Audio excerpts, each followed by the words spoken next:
11th class ਦੇ ਸਮੂਹ ਵਿਦਿਆਰਥੀਆਂ ਨੂੰ ਮੇਰੇ ਵੱਲੋਂ ਪਿਆਰ ਭਰੀ ਸਤਿ ਸ਼੍ਰੀ ਅਕਾਲ। ਪਿਆਰੇ ਵਿਦਿਆਰਥੀਓ, today we will do our story number 3 sparrows written by K Abbas. ਤਾਂ ਪਿਆਰੇ ਬੱਚਿਓ, ਅੱਜ ਆਪਾਂ ਕੇ ਅਬਾਸ ਦੁਆਰਾ ਲਿਖੀ ਗਈ ਕਹਾਣੀ ਸਪੈਰੋ ਦਾ ਮਤਲਬ ਹੁੰਦੀਆਂ ਨੇ ਚਿੜੀਆਂ, ਇਹ ਅੱਜ ਆਪਾਂ ਕਰਾਂਗੇ। ਤਾਂ ਸਭ ਤੋਂ ਪਹਿਲਾਂ ਆਪਾਂ ਬਰੀਫ ਇੰਟਰੋਡਕਸ਼ਨ ਕਰਦੇ ਹਾਂ ਸਟੋਰੀ ਦੀ। ਕੀ ਹੈ ਬੇਟੇ, this story is based on the idea that nobody is bad by birth. ਕੀ ਹੈ ਬੇਟੇ, ਇਹ ਕਹਾਣੀ ਇਸ ਵਿਚਾਰ ਉੱਪਰ ਆਧਾਰਿਤ ਹੈ ਕਿ ਕੋਈ ਵੀ ਵਿਅਕਤੀ ਜਨਮ ਤੋਂ ਹੀ ਬੁਰਾ ਨਹੀਂ ਹੁੰਦਾ। If one is bad there are bound to be some social or domestic reason behind it. ਜੇਕਰ ਕੋਈ ਵਿਅਕਤੀ ਬੁਰਾ ਬਣਦਾ ਹੈ ਤਾਂ ਉਸ ਦੇ ਪਿੱਛੇ ਅਨੇਕਾਂ ਸਮਾਜਿਕ ਜਾਂ ਪਰਿਵਾਰਕ ਕਾਰਨ ਹੁੰਦੇ ਹਨ। This is what happens with the young man named Rahim Khan in this story. ਤਾਂ ਇਸ ਕਹਾਣੀ ਵਿੱਚ ਰਹੀਮ ਖਾਨ ਨਾਂ ਦੇ ਇੱਕ ਵਿਅਕਤੀ ਦੇ ਨਾਲ ਇਹ ਗੱਲ ਵਾਪਰਦੀ ਹੈ। Rahim Khan had 2 ambitions in his life. Rahim Khan ਦੀਆਂ ਜ਼ਿੰਦਗੀ ਵਿੱਚ 2 ਇੱਛਾਵਾਂ ਸਨ। First, he wanted to join a touring circus.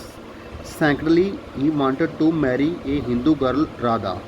ਤਾਂ ਬੇਟੇ ਪਹਿਲਾ ਕੀ ਹੈ ਕਿ ਉਹ ਇੱਕ ਕਿਹੜਾ ਹੈ ਟੂਰਿੰਗ ਬੇਟੇ, ਜਿਹੜਾ ਕਿ ਇੱਕ ਥਾਂ ਤੋਂ ਦੂਜੀ ਥਾਂ 'ਤੇ ਜਿਹੜਾ ਜਾਂਦੇ ਨੇ, ਉਹਨੂੰ ਮਤਲਬ ਜਿਹੜੇ ਸਥਾਨ ਬਦਲਦੀ ਰਹਿੰਦੀ ਹੈ, ਉਸ ਸਰਕਸ ਵਿੱਚ ਭਰਤੀ ਹੋਣਾ ਚਾਹੁੰਦਾ ਸੀ। ਔਰ ਦੂਜਾ ਕੀ ਸੀ, ਉਹ ਰਾਧਾ ਨਾਂ ਦੀ ਇੱਕ ਹਿੰਦੂ ਲੜਕੀ ਨਾਲ ਵਿਆਹ ਕਰਵਾਉਣਾ ਚਾਹੁੰਦਾ ਸੀ। All this brought about a big change in Rahim Khan's nature.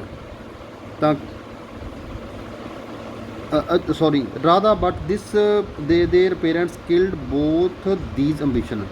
ਪਰ ਉਸ ਦੇ ਜਿਹੜੇ ਪਿਤਾ ਨੇ ਕੀ ਹੈ, ਉਹਨਾਂ ਦੇ ਦੋਨੋਂ ਜਿਹੜੇ ਸੁਪਨੇ ਨੇ ਉਹਨਾਂ ਨੂੰ ਕੀ ਹੈ ਜਿਹੜਾ ਖਤਮ ਕਰ ਦਿੱਤਾ। ਦੇ did note let him join the circus. ਉਹਨਾਂ ਉਸ ਨੂੰ ਸਰਕਸ ਵਿੱਚ ਨਹੀਂ ਜਾਣ ਦਿੱਤਾ। Then they got him married to a Muslim girl against his wishes. ਤਾਂ ਉਸ ਤੋਂ ਬਾਅਦ ਉਸ ਦੀਆਂ ਇੱਛਾਵਾਂ ਦੇ ਵਿਰੁੱਧ ਉਸ ਦਾ ਵਿਆਹ ਕੀ ਹੈ ਇੱਕ ਮੁਸਲਿਮ ਲੜਕੀ ਨਾਲ ਕਰ ਦਿੱਤਾ ਗਿਆ। All this brought about a big change in Rahim Khan's nature. ਤਾਂ ਇਸ ਦੇ ਨਾਲ ਰਹੀਮ ਖਾਨ ਦੇ ਜਿਹੜੇ ਸੁਭਾਅ ਦੇ ਵਿੱਚ ਬਹੁਤ ਵੱਡੀਆਂ ਤਬਦੀਲੀਆਂ ਆ ਗਈਆਂ। ਹੀ ਯੂ ਟੂ ਬੀ ਵੈਰੀ ਚੀਅਰਫੁੱਲ। ਪਹਿਲਾਂ ਉਹ ਬਹੁਤ ਹਸਮੁਖ ਹੋਇਆ ਕਰਦਾ ਸੀ। But now he became very bitter and cruel. ਪਰੰਤੂ ਹੁਣ ਉਹ ਬਹੁਤ ਹੀ ਕੌੜਾ ਅਤੇ ਬੇਰਹਿਮ ਬਣ ਗਿਆ ਸੀ। He had a grievance against society and his family earlier. ਤਾਂ ਕੀ ਸੀ ਬੇਟੇ, ਉਸ ਨੂੰ ਆਪਣੇ ਪਰਿਵਾਰ ਅਤੇ ਸਮਾਜ ਦੇ ਖਿਲਾਫ ਜਿਹੜੀ ਕੀ ਹੈ ਸ਼ਿਕਾਇਤ ਸੀ। He wanted to have his revenge on them। ਔਰ ਇਸ ਚੀਜ਼ ਦਾ ਬਦਲਾ ਲੈਣਾ ਚਾਹੁੰਦਾ ਸੀ। He took his wife to be the symbol of all his failures। ਤਾਂ ਉਹ ਆਪਦੀ ਜਿਹੜੀ ਪਤਨੀ ਨੂੰ ਬੇਟੇ ਕੀ ਹੈ ਆਪਦੇ ਸਾਰੀਆਂ ਅਸਫਲਤਾਵਾਂ ਦਾ ਜਿਹੜਾ ਕੀ ਹੈ ਕਾਰਨ ਜਾਂ ਪ੍ਰਤੀਕ ਮੰਨਦਾ ਸੀ। So he beat her almost every day. ਇਸ ਕਰਕੇ ਉਹ ਉਸ ਨੂੰ ਲਗਭਗ ਹਰ ਰੋਜ਼ ਕੁੱਟਦਾ ਸੀ। He ill treated his children and his bullocks also. ਤਾਂ ਉਹ ਕੀ ਹੈ, ਉਹ ਆਪਣੇ ਬੱਚਿਆਂ ਅਤੇ ਬਲਦਾਂ ਦੇ ਨਾਲ ਵੀ ਦੁਰਵਿਵਹਾਰ ਕਰਦਾ ਸੀ। One day his wife and his sons left him in disgust. ਇੱਕ ਦਿਨ ਉਸ ਦੀ ਪਤਨੀ ਅਤੇ ਉਸ ਦੇ ਬੇਟੇ ਤੰਗ ਆ ਕੇ ਉਸ ਨੂੰ ਛੱਡ ਕੇ ਚਲੇ ਗਏ। And Rahim Khan was left alone in his life. ਅਤੇ ਰਹੀਮ ਖਾਨ ਆਪਣੀ ਜ਼ਿੰਦਗੀ ਵਿੱਚ ਇਕੱਲਾ ਰਹਿ ਗਿਆ। Then sparrows came in Rahim's life and became the instrument of change in his heart. ਫਿਰ ਉਸ ਦੀ ਜ਼ਿੰਦਗੀ ਵਿੱਚ ਚਿੜੀਆਂ ਦਾ ਆਗਮਨ ਹੋਇਆ ਅਤੇ ਉਹ ਉਸ ਦੇ ਦਿਲ ਵਿੱਚ ਪਰਿਵਰਤਨ ਲਿਆਉਣ ਦਾ ਜ਼ਰੀਆ ਬਣੀਆਂ। They kindled the hidden goodness of his heart. ਤਾਂ ਕਿ ਬੇਟੇ ਉਸ ਨੇ ਉਸ ਦੇ ਦਿਲ ਦੀ ਲੁਕੀ ਹੋਈ ਚੰਗਿਆਈ ਨੂੰ ਜਗਾ ਦਿੱਤਾ। ਤਾਂ ਬੇਟੇ ਇਸ ਪਾਰਟ ਦੀ ਜਿਹੜੀ ਡਿਟੇਲਡ ਸਟੋਰੀ ਸੀ, ਅੱਜ ਆਪਾਂ ਇਹਦੇ ਜਿਹੜੇ ਕੁਝ ਮਹੱਤਵਪੂਰਨ ਪ੍ਰਸ਼ਨ ਕਰਦੇ ਹਾਂ। ਹਾਂਜੀ, ਤਾਂ ਸਭ ਤੋਂ ਜਿਹੜਾ ਪਹਿਲਾ ਇਸ ਪਾਰਟ ਦਾ ਬੇਟੇ ਪ੍ਰਸ਼ਨ ਕਿਹੜਾ ਹੈ, ਵਾਟ ਵਾਜ਼ ਰਹੀਮ ਖਾਨਸ ਆਕੂਪੇਸ਼ਨ ਦਾ ਕੰਮ ਧੰਦਾ ਕੀ ਸੀ। ਤਾਂ ਰਹੀਮ ਖਾਨ ਵਾਜ਼ ਏ ਪੀਜ਼ੈਂਟ, ਕਿ ਉਹ ਕੀ ਕਿਸਾਨ ਸੀ। However he was a fine athlete and wanted to join a circus.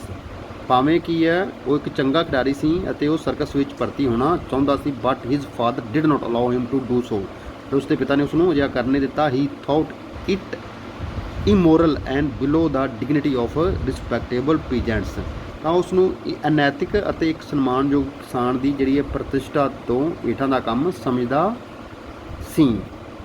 Dash he walked with the haughty and unfriendly air. What does this suggest about Rahim Khan's reputation in his village. ਤਾਂ ਪਿੰਡ ਦੇ ਵਿੱਚ ਉਸ ਦੀ ਜਿਹੜੀ ਕੀ ਹੈ ਜਿਹੜੀ ਇਮੇਜ ਜਾਂ reputation ਕਿਹੋ ਜਿਹੀ ਸੀ। ਤਾਂ Rahim Khan head A very bad reputation in his village. ਤਾਂ ਉਹ ਇੱਕ ਬਦਨਾਮ ਜਿਹੜਾ ਉਸ ਦਾ ਕੀ ਸੀ, ਰਹੀਮ ਖਾਨ ਆਪਣੇ ਪਿੰਡ ਵਿੱਚ ਬਹੁਤ ਬਦਨਾਮ ਸੀ। ਨੋ ਬੋਡੀ ਲਾਈਕਡ ਹਿਮ, ਕੋਈ ਵੀ ਉਸ ਨੂੰ ਪਸੰਦ ਨਹੀਂ ਕਰਦਾ ਸੀ।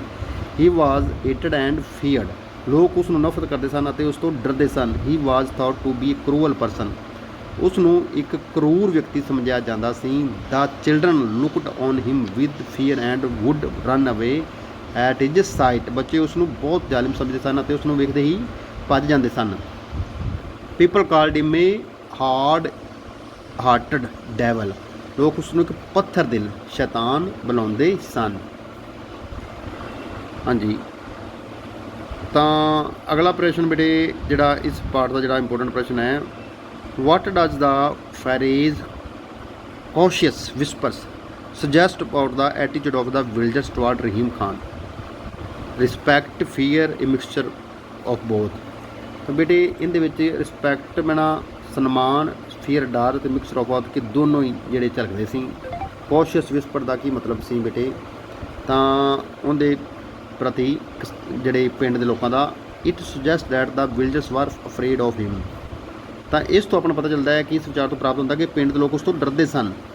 ਦੇ considered him a cruel person, ਉਸ ਨੂੰ ਕਰੂਰ ਵਿਅਕਤੀ ਸਮਝਦੇ ਸਨ। The children looked on him with fear and would run away at his sight, ਤਾਂ ਬੱਚੇ ਉਸ ਨੂੰ ਜ਼ਾਲਮ ਸਮਝਦੇ ਸਨ ਅਤੇ ਉਸ ਨੂੰ ਵੇਖਦੇ ਹੀ ਨੱਠ ਜਾਂਦੇ ਸਨ। He was called A hard hearted devil, ਉਸ ਨੂੰ ਪੱਥਰ ਦਿਲ ਸ਼ੈਤਾਨ ਬੁਲਾਉਂਦੇ ਸਨ। ਤਾਂ ਇਸ ਪਾਰਟ ਦਾ ਬੇਟੇ ਜਿਹੜਾ ਅਗਲਾ ਇੰਪੋਰਟੈਂਟ ਪ੍ਰਸ਼ਨ ਹੈ ਉਹ ਬੜੇ ਧਿਆਨ ਨਾਲ ਸਾਰਿਆਂ ਨੇ ਸੁਣਨਾ ਹੈ। What were Rahim Khan's ambitions as a young man, were they fulfilled.